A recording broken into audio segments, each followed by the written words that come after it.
explain it yung para maintindihan tayo. Okay? Relax lang. Huwag kayong magmadali. Huwag kayong pa-pressure sa mga nakikinig. Hinay-hinay lang. Ha? Amen. Sinaaman lang naligtas ang mga leprosy sa Old Testament. Sinabi naman yan sa New Testament, no?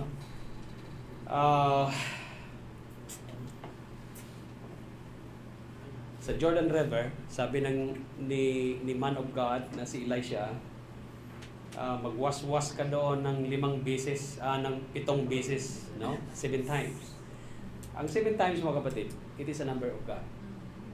Alright? Do you believe in that? Na ang 7 is a number of God at it is a number of perfection.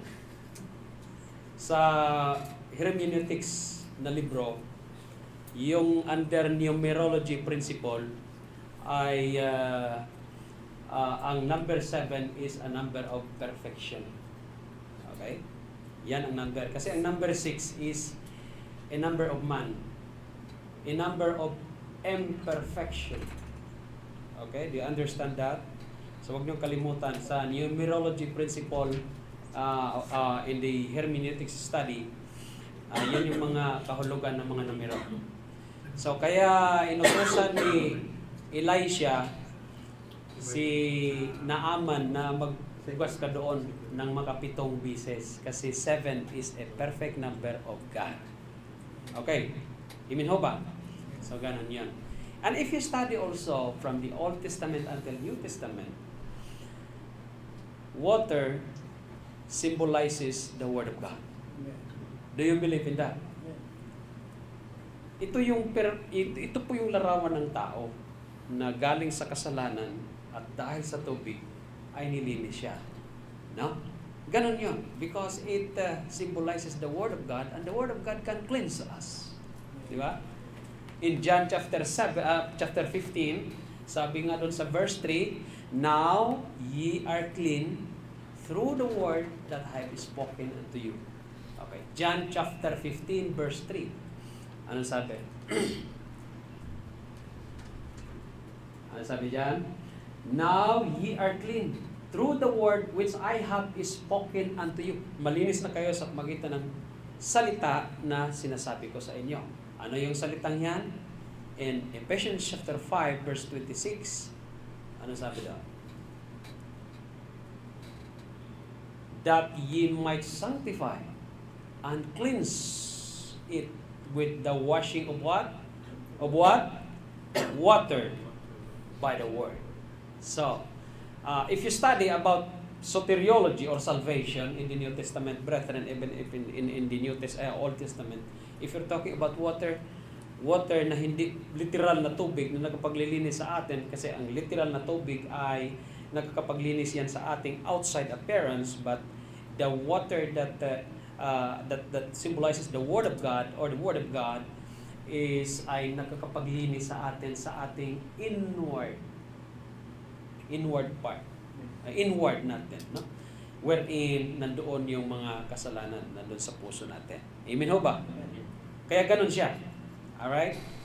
Kaya no wonder, sinabi doon sa John chapter 3, ang sabi doon, verily, verily, I say unto you, except a man be born of water and of the Spirit, he cannot enter into the kingdom of God.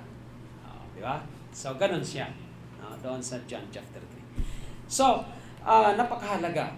No? Napakahalaga pag pinag-aralan natin ang salvation, brethren, kung paano tayo magkaroon ng kaligtasan, ay sa magitan lamang ng salita ng Panginoon. Alright? Paano ba tayo naligtas, mga kapatid? Naligtas tayo sa magitan ng ating pananampalataya kay Hesukristo na ating Diyos or Panginoon at tagapagligtas. Na? Sa magitan ng pananampalataya. So, ginawa natin yung pananampalatayang yan para maisakatuparan ng pananampalataya para sa kaligtasan ay tinatanggap natin si Hesukristo bilang ito po yung paligtasan in the gospel of salvation through Apostle Paul. We are the Gentiles. So, ang kaligtasan natin is that if thou shalt confess with thy mouth the Lord Jesus and shalt believe in thine heart that God had raised him from the dead, thou shalt be saved. In Romans chapter 10, verse 9. Amen ho ba? So, ganon ang ating kaligtasan mga kapatid. No? So, we are leper before and now we are cleansed. Okay? Amen? So, ganon siya. Actually, sa Old Testament, pagka nagkaroon ka ng leprosy, it is a sign of consequences of our sin in the Old Testament. If you remember, si Miriam, na kapatid ni Moses, dahil sa minak niya tinutuya niya si Moses, nagkaroon siya ng leprosy, tuloy. Si Miriam. Ganun yun. Kasi, leprosy is a sign of unbelief, it is a consequences of our sin. Ganun siya. No? Sa hindi mga manampalataya, if it applies, ibig sabihin, when what you sow, that also shall you reap, ganun man yun. Kahit sa hindi manampalataya, di ba? Ganun yun. Mayroong kabayaran lahat ng mga kasalanan na ginagawa natin. Amen ho ba? So, just give me, Brad, at 12:30, inform me, pagka magkasarapan tayo sa ating pag-aaral. 12:30, matatapos ang ating Friday School. Okay, mga kapatid? Ang pag-aaralan natin, continue sa ating pag-aaral sa ating Christology. Brad, yung doctrine tinuturo namin ngayon ay Christology. Inaaral natin si Jesus Christ. Na? Kasi meron nagsasabi na si Jesucristo daw hindi Diyos. Kung siya ba talaga ay Diyos, dapat hindi siya nanalangin sa Diyos. Parang ganun ba? Yung mga argumento, mga ganun. No? Paano daw ang Diyos nanalangin sa Diyos? Ganun. Paano mo sasabihin si Jesucristo daw na siya Diyos? Nanalangin man siya. Dapat ang Diyos hindi mananalangin. Sinasabi dyan, Brad, mag-aral ka muna ng Biblia bago makipag-argumento tungkol sa panalangin. Alam mo, si Jesucristo, kung gusto mong aralin si Jesus Christ, 2 areas. Lagi nating sinasabi yan. 2 areas. One is His personality and His works. When you study Jesus Christ, 2 areas. His personality and His works. If we are going to study His personality, do not forget His deity and His humanity. Di ba? Ganun yun. Ang kanyang pagka-Diyos at ang kanyang pagkatao. Ganyan. And then if we are going to study His works, He works for the past, the present, and the prospective, or what we call the future. Kaya, lagi natin sinasabi, God died for our sins in the past, our sin in the present time, and our sin in the future. Kaya nga ang kasalanan natin, ang penalty ng ating kasalanan is paid in full. Do you agree in that? Kasi pag namatay, pagka nagkasala tayo ngayon or sa sunod pa natin gagawin kasalanan bukas, tandaan natin, wala ng Christ pa na mamatay uli. Kaya bantayan natin na hindi talaga tayo dapat magkasala. Pero pag dumating naman ang pagkakataon na magkasala tayo, there is Jesus Christ, our advocate. Doon sa 1 John chapter 1 or chapter 2. 1 John chapter 2, verse 1. Ganon yun. Amen? Kasi tayo we are sinner. Okay? Sinner tayo. Dito po tayo sa flesh. Sino bang magsabi na perfect dyan? Kahit si perfecto, perfecto lang name niya lang yan. Hindi naman din siya perfect eh. Okay? Amen? Okay. Sa ating topic mga kapatid, sa ating Friday School, sa araw na ito ay the virgin birth of Jesus Christ according to the Scripture. I will teach you 2 things today on Christology. The virgin birth. Why virgin birth? Bakit ang pagkatao ni Jesucristo ay talagang ipanganak siya na virgin? Virgin ang magsilang sa kanya ba? No? Kung maalala ninyo sa New Old Testament, there was one instance when Abraham and Sarah went to Egypt. Diba? At pinangasawa ngayon si Sarah ng pero.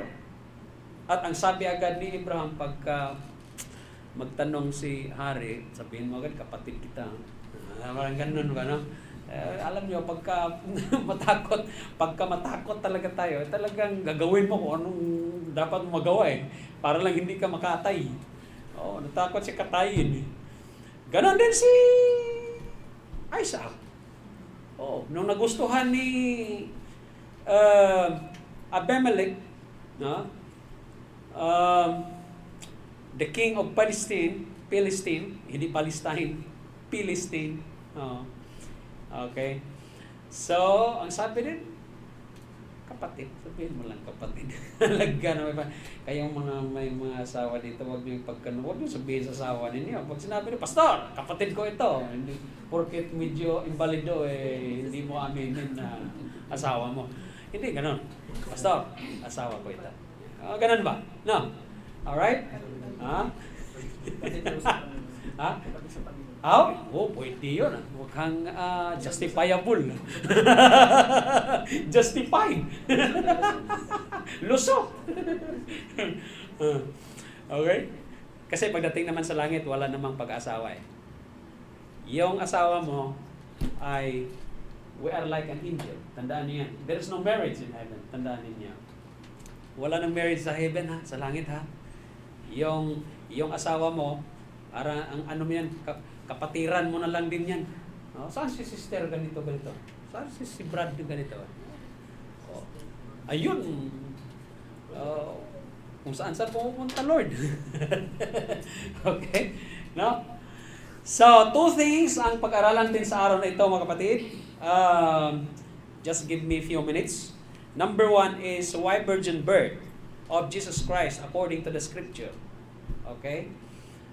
Hindi po yung katulad ng sinabi nilang immaculate conception na si Jesucristo daw nung ipinanganak na si Jesus Christ nanatili daw siyang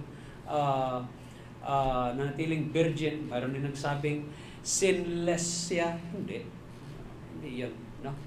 So mga kapatid, the first term that there are 5 scripture teaches that the reality of the virgin birth of Christ. Alright? Okay? Kasi may naniwala mga kapatid na dahil si Jesucristo daw ay pinanganak ng tao, therefore, nanalaystay sa kanya ang kasalanan. May argumento din naman sila. Pero that is a reasoning of man. That is a reasoning of man. Kanino kayo maniniwala? Sa sinabi ng tao o sa sinabi ng Biblia? Tell me. Sinabi sa Biblia virgin birth. And so you have to believe. Ano sabi kanina sa meaning ng faith? Faith is the substance of things hoped for. The evidence of things not seen. Kahit di mo nakikita, naniwala ka, yan ay pananampalataya. Pag ikaw ay naniwala sa isang bagay na hindi mo nakikita, that is faith. Kahit di mo nakikita ang mukha ng Diyos pero dahil may pananampalataya ka, alam mo may Diyos. Tama? Ganun yan. Yan ang faith. So, number 1 is proto-evangelium. Proto-evangelium o proto-evangelium. Evangelium meaning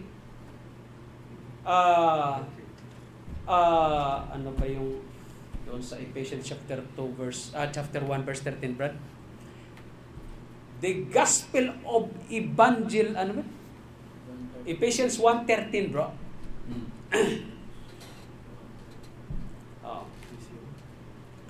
In whom ye also trusted, after that ye heard the word of truth. Ito yung kaligtasan natin, Pag tinanggap natin si Jesucristo, sabi dyan, in whom ye also trusted, naniwala ka, after that ye heard the word of truth. Nung matapos mong marinig ang salita ng katotohanan, the gospel of your salvation, in whom also after that ye believe, ye were sealed with the Holy Spirit of promise. Ang gospel, mga kapatid, from the word God spill. Yan ang meaning ng gospel, God spill. Spill meaning spit. Dumura kung pangit pagka-istorya ba? Para bang pinakawalan ba? Spit it out. Sabihin mo. Kumbaga, sinimplify, nagiging good tidings or good news. Sinimplify in the Latin word na nagiging gospel. Okay, yan ang meaning ng gospel. Good news, good tidings. God spit it out. God said it. Alright? Gospel ang Tagalog ng ibang helyo. Oh. Kaya nga dyan nag-umpisa yung evangelization. Alright? Oh. So, protevangelium meaning in the Old Testament, the Lord Jesus Christ, the coming of Jesus, the coming of Messiah in the name of Jesus is already broadcasted or already sinabi. Sinabi na in the form of prophecy.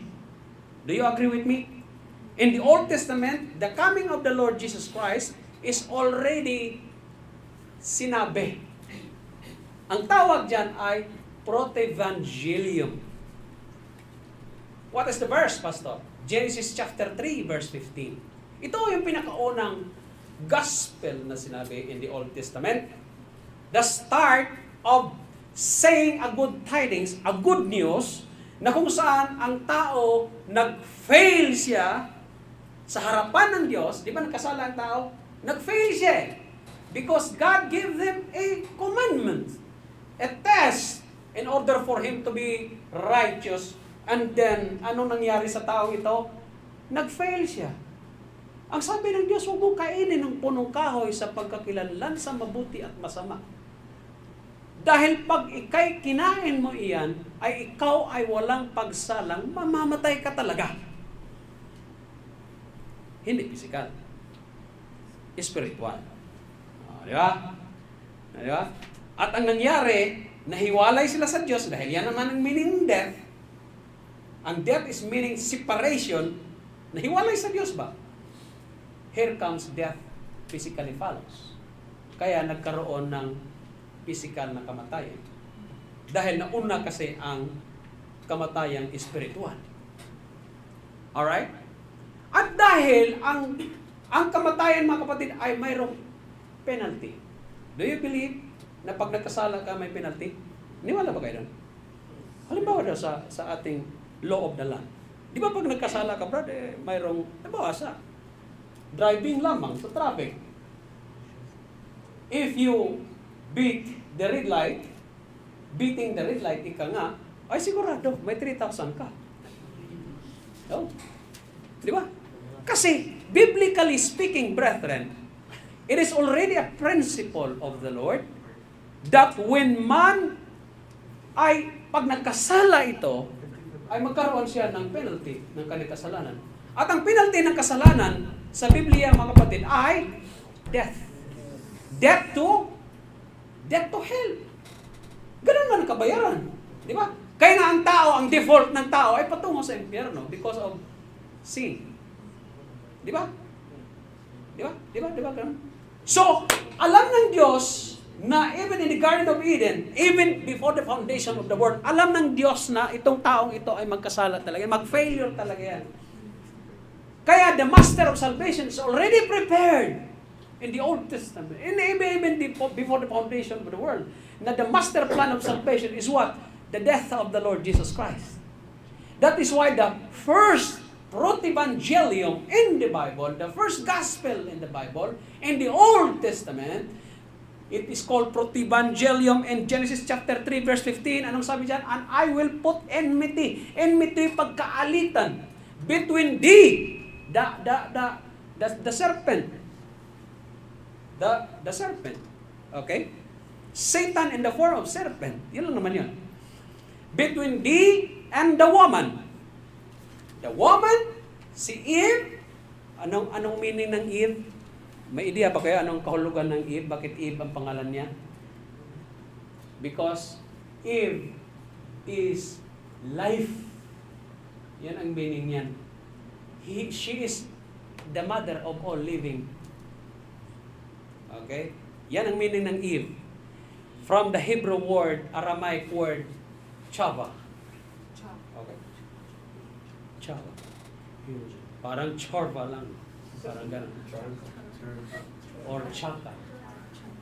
Pambihira ang mga word talaga ninyo. Pastor, yung mga wordings mo, Pastor, mag-iingat ka. Bakit? Baka mamaya mapagkamalatay. Okay? Oh. Mga kapatid,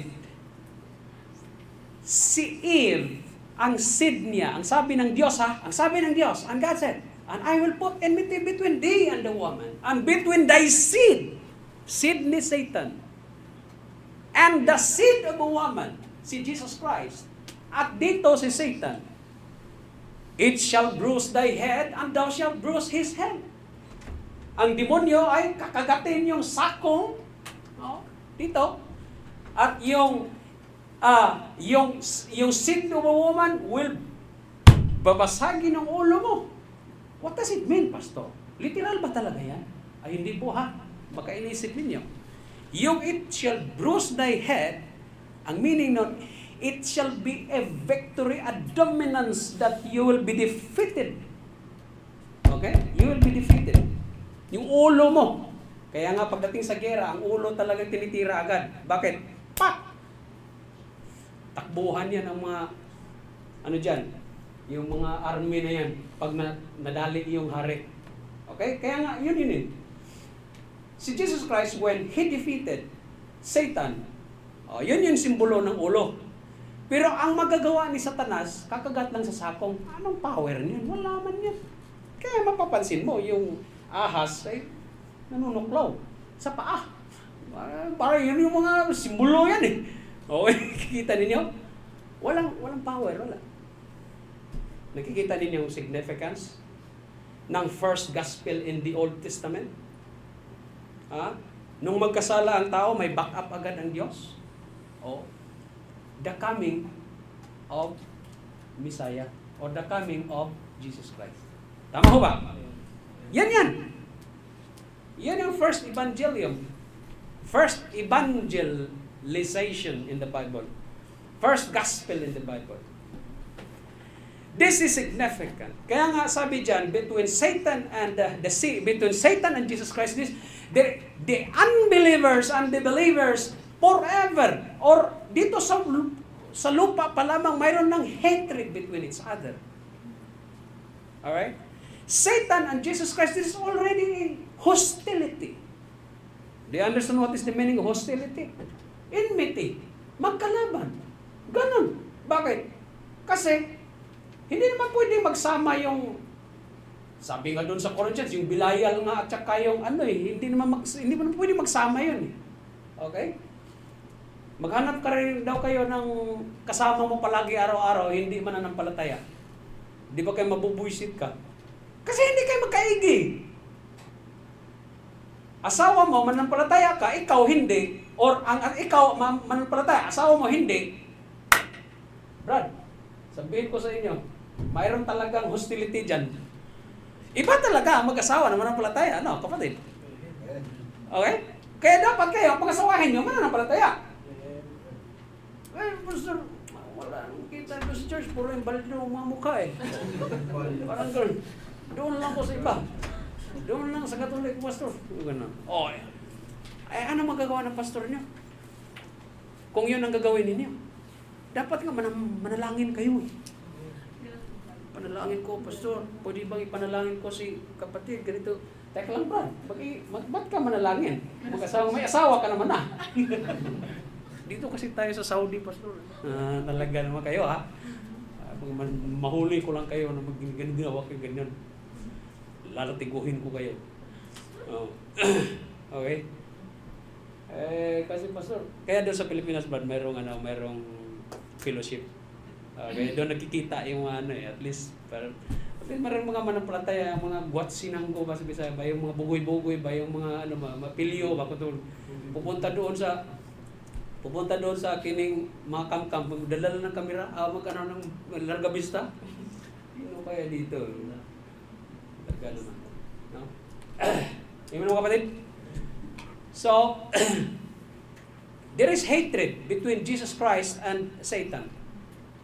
Pero dyan sa versikulong yan, sino ang dominante? Alam na.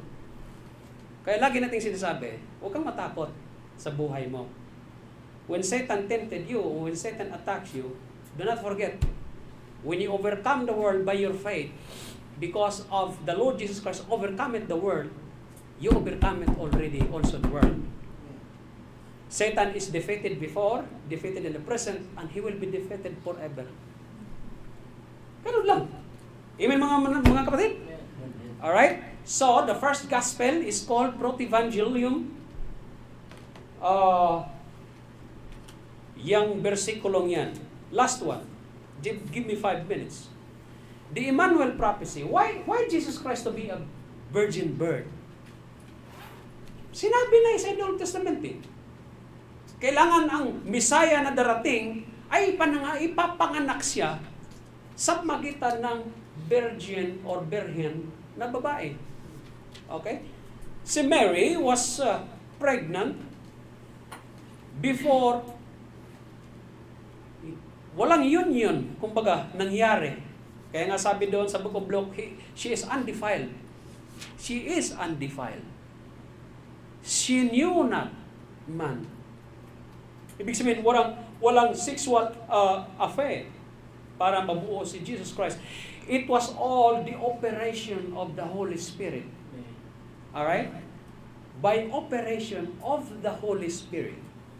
May nagsabi sa akin ng ganyan. Ang Holy Spirit daw at saka si Mary nagsiping. Ay, saan mo naman na nakuha yung kaalamang yan? Si Jesus Christ daw may pagsisiping sa Holy Spirit. Abay, ang Holy Spirit, Spirit na nga yung word eh. Spirit is Spirit. Walang katawan. Tapos sabihin mo, siping. Saan mo nakuha yan? Siguro sa YouTube. Mag-iingit kayo sa YouTube. Sa Mormon lang. Pag hindi kayo aral sa doktrina ninyo, mayroong mga nagtuturo, magsasabi talaga. Kaya nga si Jesus Christ, nung mula ako sa bata may kasabay ko, muklo Oh, pagsabi ba naman, ano ang iyong pananampalataya? Sabi ko, ano ba, alam ko na to, kung anong boses dito Boses pa lang, alam ko na sabi ko, ako ay baptist. Yung para din hawaan ako Amira. Uy, ibig sabihin, ang panampalataya mo si Jesus Christ ay Diyos. Sabi ko, Diyos man talaga siya Uy, hindi Diyos si Jesucristo. Sabi ko, bakit naman? Bakit mo naman nasabing ganyan? Kasi nalalangin siya paano daw siya manalangin sa Diyos kung siya ay Diyos? Abay, okay yung argumento mo, no? Talaga, no? Pag hindi ka alam talaga sa doktrina mo, madadala ka bihira. Ito, pag namatay ito, pag gising dito, daming, bakit apoy na itong nandito? Sigurado yan. Delikado yan. Jesus Christ is God. Alright? He is God. Mighty God. He is a mighty God. Sa ating pag-aaral sa Christology. Okay, 2 minutes. Emmanuel prophecy. Bakit Emmanuel? Sino may pangalan ditong Emmanuel? Pacquiao. Huwag kayong magalit. Sa Catholic, may kantang Noel. Diyan kinuha Emmanuel. Wala namang Noel sa sa kining Biblia Emmanuel mayroon. Pero doon nila kinuha. Yung Noel na kanta. Ganon. Mga kapatid, Emmanuel prophecy meaning in the book of Isaiah chapter 7 verse 14. Dito tayo magtapos, brethren. In Isaiah chapter 7 verse 14.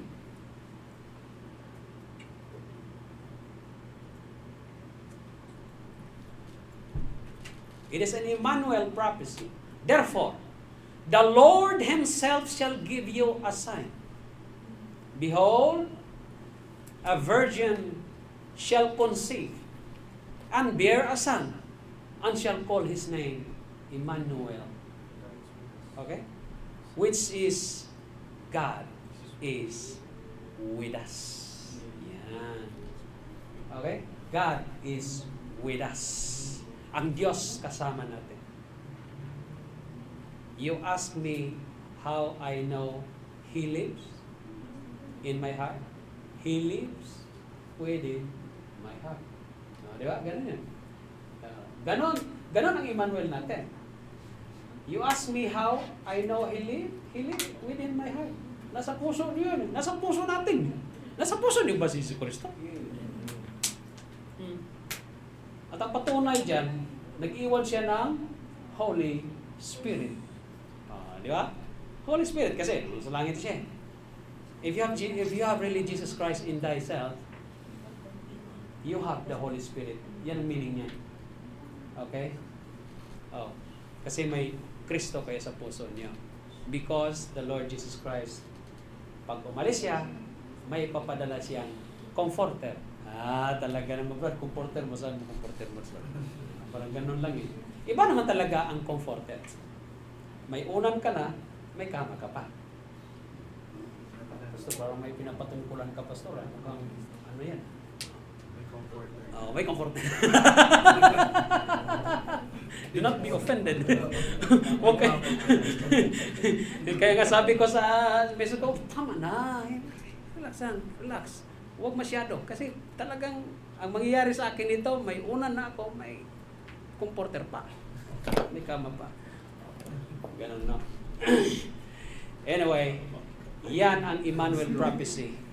Pinoprophesy na that the coming of the Messiah, the Lord Jesus Christ, will be a virgin birth. Okay? Kaya nga yan ang sinabi ni Gabriel doon eh. Kay Joseph eh. Ganon ang ipapanganak na Kristo or Messiah doon sa book of Matthew chapter 1. Alright? It is already prophesied in the Old Testament the coming of the virgin birth of the Lord Jesus Christ. Even in the book of Psalm, the word of God through the mouth of David, kahit nga si David alam niya the root of GC, sabi nga, ay mayroong ipapanganak na the Son in the name of the Lord Jesus Christ, the Savior. Amen ho ba mga kapatid? Any question? May mga question ba kaya? May mga tanong ba kaya? About sa pag-aaral natin, Christology. Next week, ang pag-aaralan natin ay the incarnation of Jesus Christ explained in the New Testament. Incarnation meaning to embody in the flesh. Kaya ang term natin, Jesus Christ was made flesh. Kumbaga, the Word in the beginning was the Word, and the Word was with God, and the Word was God. Jesus Christ yung tinutukoy. Kaya nga pagdating sa 14, and the Word was made flesh. Hindi, and the Word became flesh. Hindi sinabing ganyan. And the Word was made flesh. Yung birbo, yung salita na yan na si Jesus Christ, tinutukoy si Jesus Christ, ay nagkatawang tao. Hindi siya naging tao. Otherwise, nawala yung pagka-Diyos niya. Nagkatawang tao. Ang Diyos. In the name of Jesus Christ. Alright? Kasi ang term, incarnate meaning embody in the flesh. Nilagyan ba ng katawan ba ang Diyos ba? Kasi God is a spirit. Tandaan natin yan. God is a spirit. Alright? Hindi mo nga makikita ang spirit eh. Pneuma yan eh. Parang breeze, parang hangin. Okay? Pero may nagsabi ko sa TikTok, di, ang Diyos ay nakikita. Nakikita daw ang Diyos. Sabi ko, hindi alam.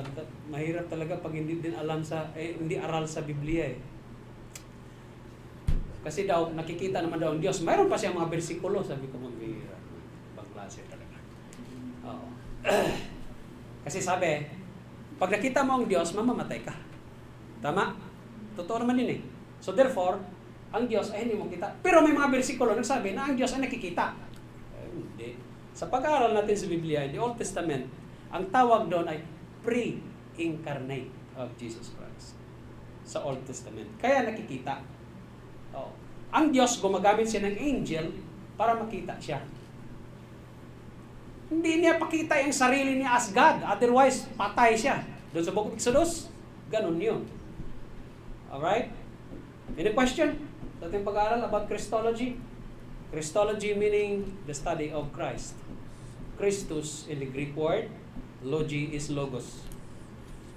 Logi is logos, hindi pastor. Logi is study. Okay, mga kapatid, amen? I hope you understand something today.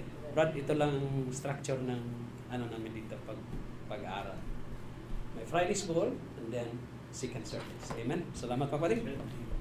If you don't have any question, sorry. If you don't have any question, time na langin.